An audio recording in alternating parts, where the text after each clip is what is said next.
And we're back. Hello, everyone, and welcome back to Rollsicle. I'm one of the hosts here at the channel. My name is Nathaniel.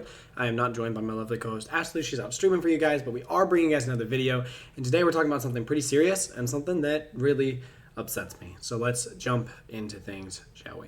Before we jump into the video, I will say if you guys want to like, comment, subscribe, any and all of it is greatly appreciated and really helps out the channel. Today, we're talking about magic prices and the unknown numbers that your friendly neighborhood math major has decided to do for you and really reveal the kind of sickening trends that we are seeing. So let's jump into it. The other day, this was maybe a few weeks ago, I was looking at packs and I was looking at the back of them. And for those of you that don't know, on the back of a pack, it tells you, basically, and you guys aren't going to be able to see this in the camera, but it tells you in the fine print right there what your percentage chance are of getting 1 rare, 2 rares, 3 rares, 4 rares, etc., depending on how many rares you can get in the pack. And I was curious because I noticed that on some packs this seemed a lot higher than others. So, of course, my math brain immediately jumped to, well, are there packs that are better to open than others? And what are these ratios? And what do the numbers look like? That reminded me that about 2 years ago when I started playing Magic, they switched over to play boosters from draft boosters and set boosters. Originally, they only had draft boosters. Then they moved to draft boosters and set boosters, which is what this Ixalan pack is a set booster. And then eventually they said, let's just make the best of both worlds and combine them into play boosters. And this really was a huge plus for the community because for the same price as a set booster, you were getting even more value. And the numbers actually track that. If we take the numbers from Murders at Karlov Manor that says you're going to open, let's see, these numbers are right. These ones are good. Okay, 37% of the time you're opening 2 rares, 4% of the time you're opening 3 rares, and I went ahead and just called it 1% every time it said less than 1%, and I did this for every single pack. Okay, that is a total of 42% of the time, which means 58% of the time you're opening 1. Well, we can do the math, right? If we do 1 times 0.58 plus 2 times 0.37 and so on and so forth, we get 1.48 rares per pack of Murders at Karlov Manor that you're opening. And this was way better than really anything we'd ever seen at the time. And for the price of the pack being $5, this was pretty acceptable. People were pretty open to this change. Now, at the time, and we're about to get to the fact that this changes, but at the time there were 36 packs in a play booster box, which meant that you were going to open somewhere around the realm of 53.28 rares on average, round that down to 53, right? Rares on average per box. And if you were going to pay, at the time it was about $130-ish for a play booster box, which is the math I went ahead and ran with, you would be paying approximately $2.50 per rare, or $2.49 per rare. So you were paying right at around $2.50 for every rare that you were going to open. And this was seen as a positive in the community. Now, the next step that they took was Outlaws of Thunder Junction. And Outlaws of Thunder Junction, I don't have it pulled up here because I literally have the pack to read the numbers off of, was even better because they threw in an extra bonus sheet effectively that was going to be like a small set that came out after it, and the numbers got even better. It made people really super supportive of the shift to play boosters. Here we see 41% chance for 2 rares and mythics, a 12% chance for 3 rares or mythics, a 1%, not even less than 1, a 1% for 4, and a less than 1% for 5, which ultimately leaves you, if you're using the less than 1 as 1, let's see, this gets you 14, so it's just 55, so 45% chance that you are pulling 1 singular rare. This, of course, bumps the numbers up even more. I have my little cheat sheet down here, so if I keep looking down, it's because all the numbers are on my iPad.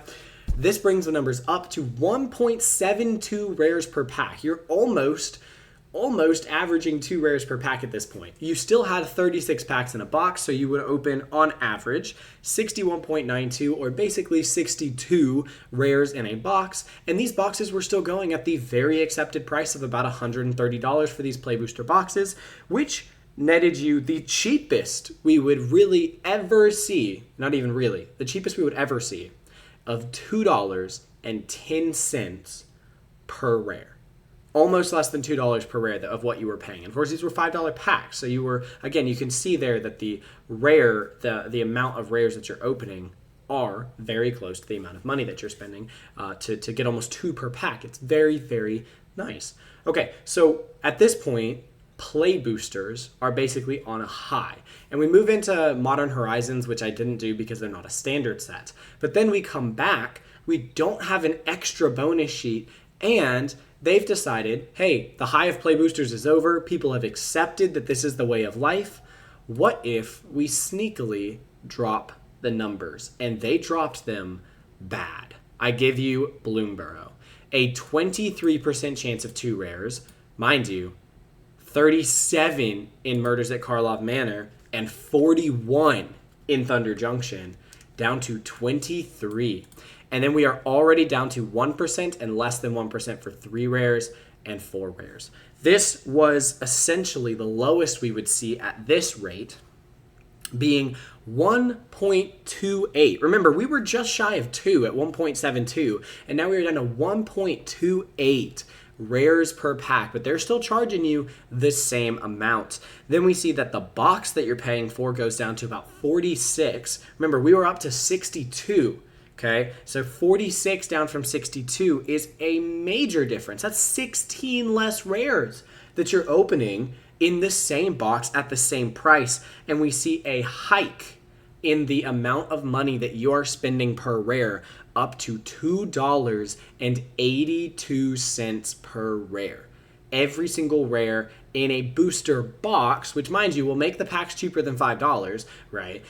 In a booster box of 36 packs will bring you up to $2.82. And we notice right after that, this wasn't a slip up. This wasn't an accident, because Dustmorn ran the exact same numbers from what I could find. Okay, so Dustmorn ran the exact same numbers, and what we see here is a repeat, right? Because packs and whatnot were right about the same price, so 1.28 rares per pack, 46-ish rares per box, and almost $3 at $2.82.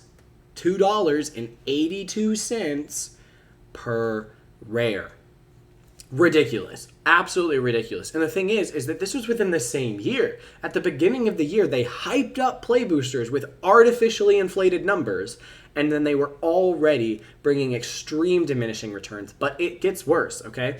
Now, we followed Dustmorn into Foundations, and Foundations was Magic's chance to pull people in, to throw a few more rares in there, to really hype things up, and we do see slightly better numbers. Foundations ran about the same per pack and had the same packs per box, but we see a little bit of a better ratio here. When we average all of these up, we get just shy of 1.5 rares per pack. Now, that is still less than what we saw in Outlaws of Thunder Junction, but to be fair, I can say, fair enough, Outlaws was an outlier because it had the extra bonus sheet worked in, and this is the exact same numbers we were seeing in Murders at Karlov Manor. So they basically went back to what worked for a set, and the numbers look pretty good. 1.48, 53.28, so 53 rares per box. This is better. We were all happy, not with the set of Murders at Karlov Manor, but with the amount of rares that we were getting in Murders at Karlov Manor. So we were all happy with that.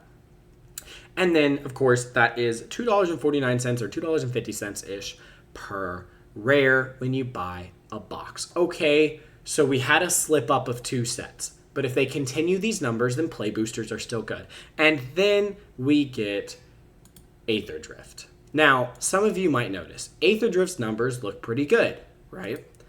58%, 37, 4, and 1.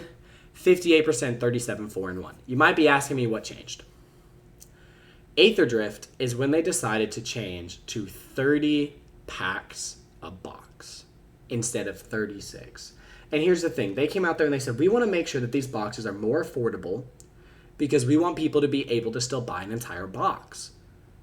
But the problem is, the prices of a box basically didn't deplete. Almost every game store, almost every online retailer, etc., sold boxes at their standard box price, regardless of the fact that there were 6 less packs in them.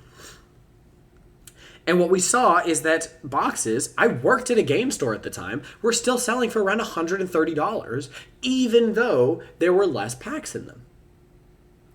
And what that created was the exact same numbers of 1.48 rares per pack, but a massive decrease to 44.4 rares in a box. This was lower than we saw even in the dip of Bloomburrow and Dustmorn because the extra 6 packs was enough to make up this difference, and we were now at an all-time low. With an all-time low of a set as well because Aether Drift absolutely sucked. And what we see there is we're at an all-time high of spending $2.92 per rare, and this was how Magic was going to kick off this stellar year. Now, from there, I do not have Dragons of Tarkir pulled up. I believe when I looked at it, their numbers were about the same for this. But the next in-universe Magic set that we got was Edge of Eternities. I didn't do Final Fantasy either because their numbers were kind of artificially boosted for that one as well, and they might have made a big change for what is arguably the biggest Universes Beyond set they've ever sold. It outsold Lord of the Rings the first day, so I figured we'll leave it out of the ideas for now just because they might have thought they could charge more for something in a product that is so popular. But Edge of Eternities is an in-universe set. This is their own IP. What are the numbers? Well, remember, we had seen a low in Bloomburrow.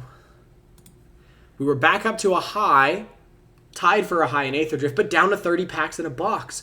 And Edge of Eternities only had 30 packs in a box, except now we are down to 30% for 2, only 3% for 3, and then, of course, 1% for 4, which brings us down, let's see, so that's 7 and 1, so an additional 8, up to 66% for 1 rare or mythic. Now, these numbers are better than Bloomburrow and Dustmorn, but are worse because you have to consider the fact that Edge of Eternities only has 30 packs in a box. So now we are at an all-time low, essentially. Now, remember, I'll remind you, Bloomburrow was 1.28, and Dustmorn as well, 1.28 rares per pack. We are up to 1.39 rares per pack. But because of the lack of packs in a box selling at the same price, our previous low in Aether Drift was 44.4, and now we're at 41.7. We are almost below 40 rares in an entire box. And that is selling for about $130 still. So we have finally broken the threshold where we are now paying $3.11 per rare.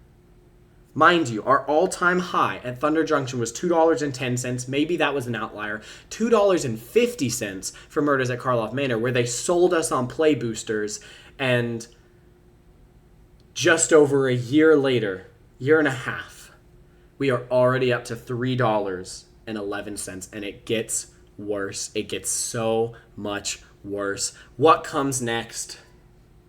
Spider-Man. Spider-Man comes next.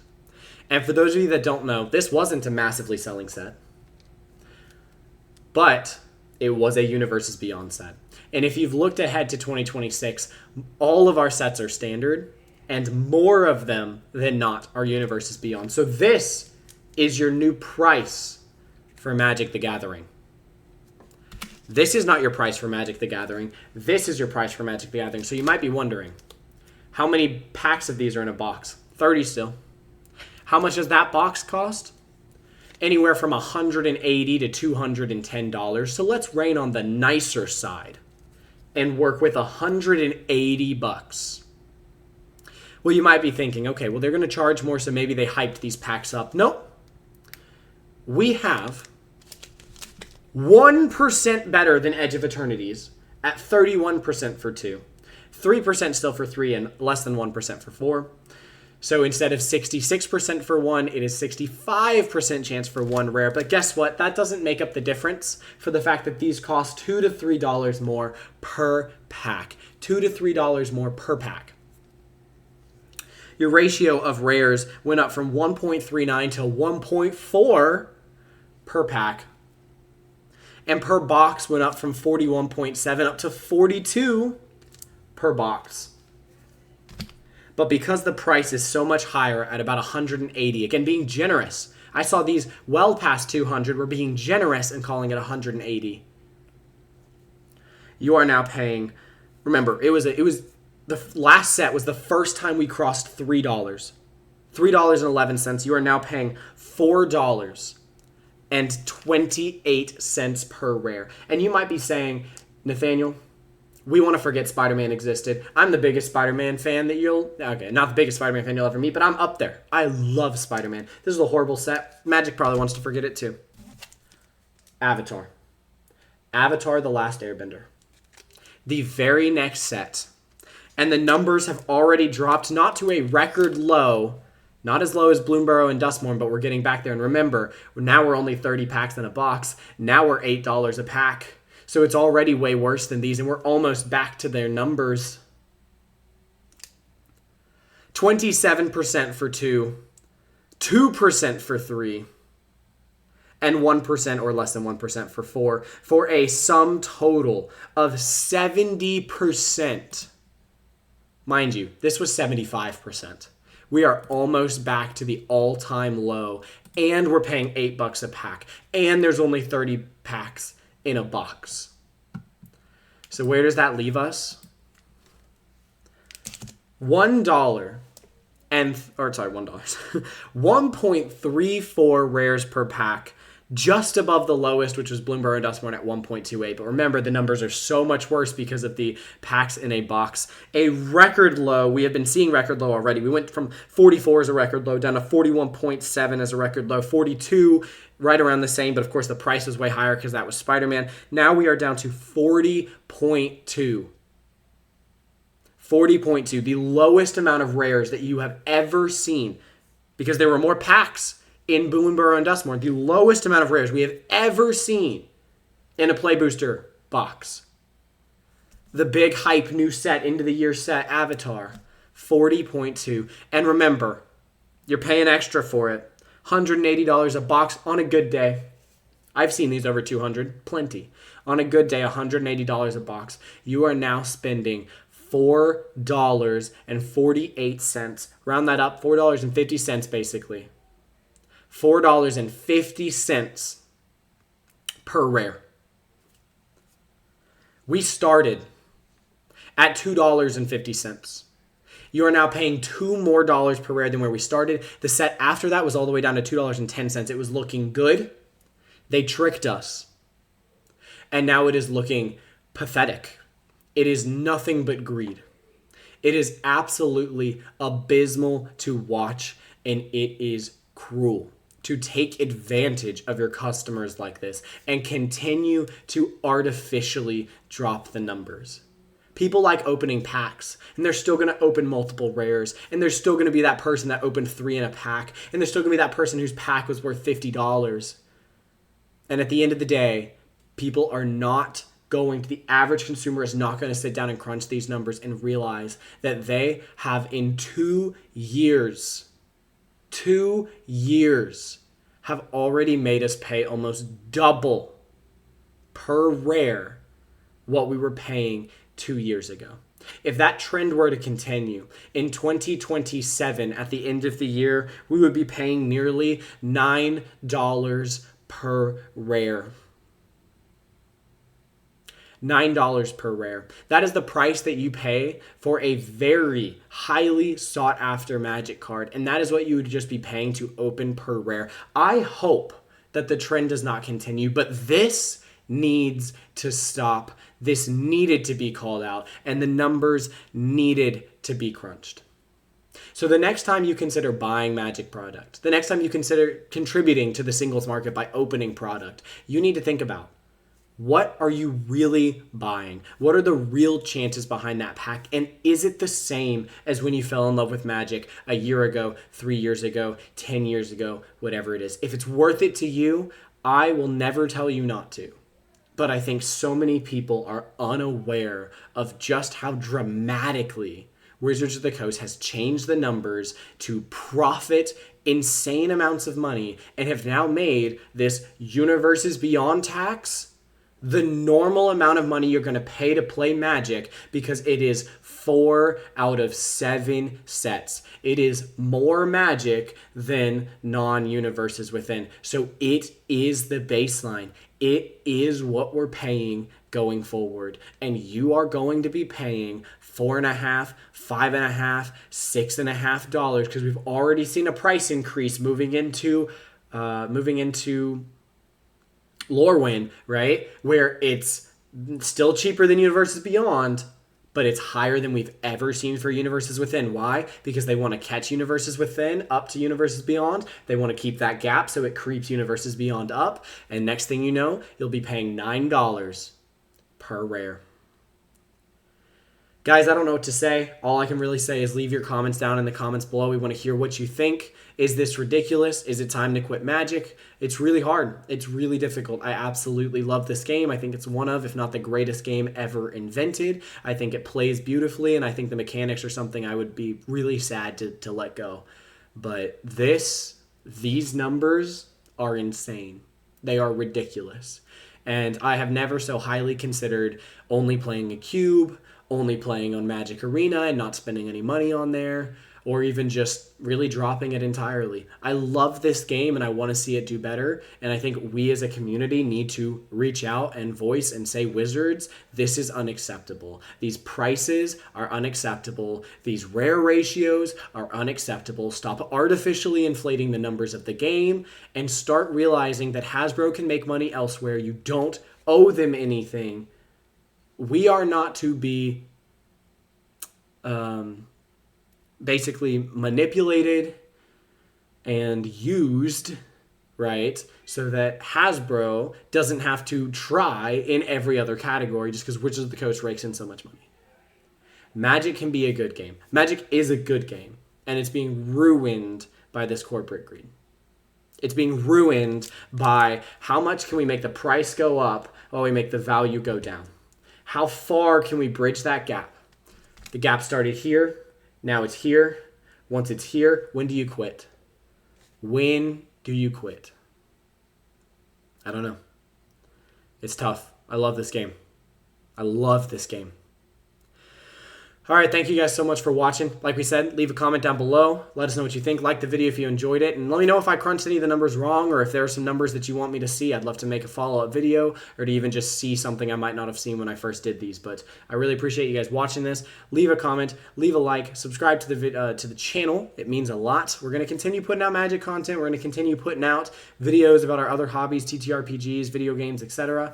But the amount we actually spend on paper Magic, probably going to start dwindling. We'll just have to see. But, I might be super supportive of in-universe sets. If those prices are nicer, we're going to have to see what Lorwyn actually looks like in terms of ratios. And who knows, maybe I'll make a follow-up video. But love and appreciate all the support. We'll see you guys in whatever comes next. But until then, may those rolls be ever in your favor. We'll see you guys next time. Peace out. Bye, y'all.